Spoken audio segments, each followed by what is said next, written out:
Hello student. मैंने last video में बच्चों आपको ड्राफ्टिंग और वर्चुअल मैसेज मैंने फिनिश कर दिया था, जो कि एग्ज़ाम में आप लोग को 4 मार्क्स के लिए आने वाले हैं। तो मैंने वहाँ पे स्टेप बाय स्टेप बता दिया कि आप किस तरीके से लिखोगे जो एग्जामिनर को आप इम्प्रेस कर सकते हो कि वो आपको 3.5 4 मार्क्स या फिर एटलीस्ट 3 तो दे ही दे। ठीक है, तो एटलीस्ट हमें वहाँ से 3 मार्क्स मिल ही जाए।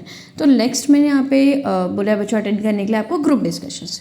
तो ये भी ईजी होता है। आप अपना बेस्ट यहाँ पे अगर आप कुछ पॉइंट्स को अगर ध्यान दें तो बहुत अच्छे मार्क्स आप यहाँ पे भी स्कोर कर सकते हैं। बस बच्चों एक रिक्वेस्ट है, प्लीज़ आप स्टार्टिंग में हेलो गुड मॉर्निंग, हाँ ठीक है, गुड मॉर्निंग से स्टार्ट किया तो ठीक है, बट आप ये मत पूछो हाँ आपने खाना खाया क्या, आप क्या कर रहे हो, आप क्या करने जा रहे हो। ये सब बेसिक से क्वेश्चंस हैं, तो ये मत बोलो करके, बिकॉज आपको एक टॉपिक दिया है, आप उसी टॉपिक के ऊपर डिस्कशंस करो। ठीक है, तो आप जो जितने भी पार्टिसिपेंट्स होंगे, जितने भी लोग पार्टिसिपेट कर रहे हैं वहाँ पे, आप उनके नाम मेंशन कर दो।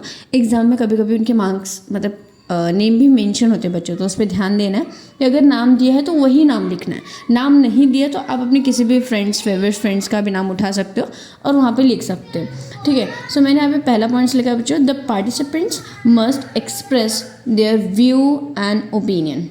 ठीक है, तो आपको आपका व्यू बताना है, आपको ओपिनियन बताना है, आपको आर्गूमेंट नहीं करना है, मतलब हाँ नहीं नहीं तूने ऐसा बोला है, ऐसा कुछ भी नहीं करना है। ठीक है, तो आपको जस्ट आपका क्या व्यू है, मतलब सामने वाले ने अगर एक टॉपिक बोले, देखो आपको ही लिखना है, तो आप पहले बस सोच लो कि हाँ सामने वाले को क्या बोलना है, तो मैं इसके बाद ये बोल सकता हूँ।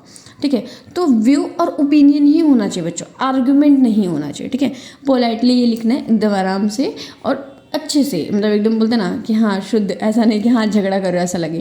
ठीक है, नेक्स्ट आता है बच्चों corrects vocabulary phrases expressed and tense. ठीक है, ठीक है, मैंने गलती किया, टेंस लिखना है आपको। ठीक है, तो आप जो भी एक्सप्रेशन वगैरह होगा आपका, जो भी आप एक्सप्रेस कर रहे हो, आप प्रॉपर टेंस यूज़ करो, प्रेजेंट, पास्ट और फ्यूचर का। आपको पता ही होगा, आई नो आप स्मार्ट बच्चे हो, तो ये सब चीज़ें आपको वहाँ पे ज़रूर यूज़ करना है, बिकॉज हमें इस पे ही मार्क्स मिलता है बच्चों। ठीक है, नेक्स्ट मैं आपको यहाँ पे बता देती हूँ फटाफट फॉर्मेट, कि बेसिकली फॉर्मेट होता क्या है। तो अगर ये फॉर्मेट आप फॉलो करते हो तो ईजिली आपको ग्रुप डिस्कशंस में भी बच्चों आपको आराम से 3.5 मिल जाएगा। एंड प्लीज़ मेरा रिक्वेस्ट रहेगा, एग्ज़ाम में इसको मत छोड़ो, थोड़ा भी नहीं, फटाफट करो कि आप एक वॉच लेकर जाओ, फटाफट आप करो कि हाँ इसके लिए भी आप टाइम निकाल पाओ। ठीक है, तो पहला है बच्चों इंट्रोडक्शन द टॉपिक। आपको टॉपिक ना ऑलरेडी मेंशन रहेगा, तो आप वो टॉपिक को पहले समझो कि टॉपिक बोला क्या है, टॉपिक में समझाया क्या है। तो आप उस टॉपिक से रिलेटेड अगर आपके माइंड में थोड़ा इंट्रो वगैरह है तो आप वहाँ पे इंट्रो दे सकते हो। सेकेंड आता है बच्चों main discussion, that's very important, जो कि एग्जामिनर चेक करता है। तो आपको कुछ भी नहीं लिखना है कि हाँ तो चल रहा है क्या, तेरा बता तेरा क्या रहा है, ऐसा कुछ भी नहीं। आप वहाँ पे अपने ओपिनियन आप शेयर कर सकते हो बच्चों, आपका व्यू शेयर कर सकते हो आप वहाँ पे। ठीक है, तो share your view and next is clear. ठीक है, क्लियरली, मतलब आपको ऐसा नहीं कि हाँ प्रेजेंट में, पास्ट में, आप जो बोलना चाहते हो आप वो क्लियरली वहाँ पे शॉर्ट में ही करो। मैं ये भी बोलूँगी बच्चों शॉर्ट सेंटेंस यूज़ करो, बहुत बड़े बड़े सेंटेंस मत यूज़ करो। ठीक है, बिकॉज हाँ ठीक है एग्जामिनर चेक करता है बड़े बड़े पैराग्राफ जो आप लिखते हो, पर वो उस पर कैसे हम बहुत गलतियाँ कर देते हैं। एंड मेरे प्यारे बच्चों, आप व्हाट्सएप लैंग्वेज मत यूज़ करो, क्या कर रही हो, कहाँ जा रही हो, ऐसा कुछ भी मत बोलो। आप नहीं लिख पा रहे हो, थोड़ा सा सोचो, थोड़ा थिंक करो, प्रेजेंट, पास्ट, फ्यूचर का हेल्पिंग वर्ब्स, वर्ब्स याद करो और उस तरीके से लिखो। ठीक है, तो कुछ भी मत लिखो। तो सेकंड है बच्चों, यहाँ पे मैंने अभी लिख दिया मेन डिस्कशंस में शेयर योर व्यू क्लियरली।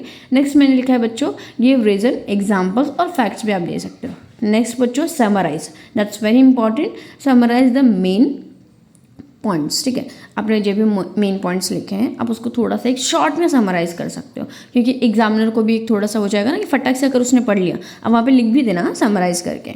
ठीक है, तो वो अगर वो फटक से पढ़ लेता है एग्जामिनर तो उसको क्लिक हो जाएगा कि बच्चे ने पूरे पैराग्राफ में क्या लिखा है। ठीक है, तो इतना अगर उसके पास टाइम नहीं है तो वो छोटे से पॉइंट में ही आपका समझ जाएगा कि बच्चे ने क्या लिखा है, पर ध्यान से उसमें वही लिखना है जो आपने ऊपर पॉइंट्स कवर किए हैं। ठीक है, कुछ भी एक्स्ट्रा ऑर्डिनरी नहीं डालना है। नेक्स्ट है बच्चों एंड ऑन पॉजिटिव नोट्स, तो आपको एंड बच्चों पॉजिटिव में ही फिनिश करना है, कोई भी नेगेटिव नहीं, हाँ ठीक है नहीं करेंगे ऐसा वैसा नहीं, कोई भी गलत यहाँ पे नहीं करना है, कोई भी पॉलिटिकल नहीं है आपको यहाँ पे। ठीक है, तो पॉजिटिव नोट्स ही आपको यहाँ पे देने हैं बच्चों आपके लास्ट में। नेक्स्ट इंपॉर्टेंट पॉइंट जो कि मैं वापस से बोल रही हूँ, एग्जामिनर किस चीज़ पे ध्यान देता है। सो मोस्ट इम्पॉर्टेंट पॉइंट, हाँ मैं बार बार इंपॉर्टेंट इसलिए बोली बिकॉज यही एग्जामिनर चेक करता है बच्चों कि आपने ये लिखा है या नहीं लिखा है। So first is speak clearly, ठीक है, क्लियर एंड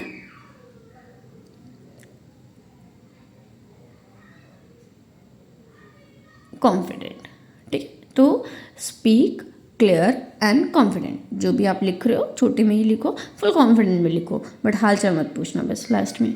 यूजिंग सिंपल, ठीक है, English grammar, using simple English grammar, using simple language, English language, ठीक है, आप वहाँ पे यूज़ कर सकते हो।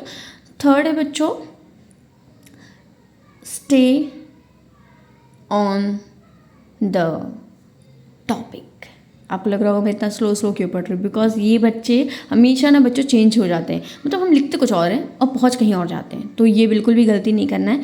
स्टे ऑन द टॉपिक, आपको जो टॉपिक दिया ना आप उस पर ही रहो, मतलब पूछा जो है वही जवाब दो, कहीं और मत घूम जाओ, ठीक है, तो वो ध्यान दो एक चीज़। Keep your points short and meaningful, ठीक है। तो जो भी आपका पॉइंट रहेगा बच्चों को शॉर्ट में करो और मीनिंगफुल रखो, मतलब उसका कुछ ना कुछ तो मतलब होना चाहिए, वो पूरे आप पे जो आपने लिखा है पूरा अपने उसके लिए, ठीक है। तो बच्चों ग्रुप डिस्कशंस का भी मैंने एक बार आपको क्लियरली समझा दिया है क्या है। अगर आप ये कर लेते हो, पक्का बता रही हूँ बच्चों, 4 मार्क्स आपका कहीं नहीं जा रहा है। बट ठीक है, ग्रामर वगैरह हम देखो कुछ ही दिनों में बहुत ज़्यादा इंप्रूवमेंट नहीं कर सकते, बट अच्छे से आपको ये मार्क्स मिल जाएंगे, ठीक है। सो होपफुली आप लोग क्वेश्चन नंबर 4 का ए ये दोनों ही अटेंड करो। कुछ भी डाउट रहेगा बच्चों तो बिंदास आप पूछ सकते हो। Bye bye, take care.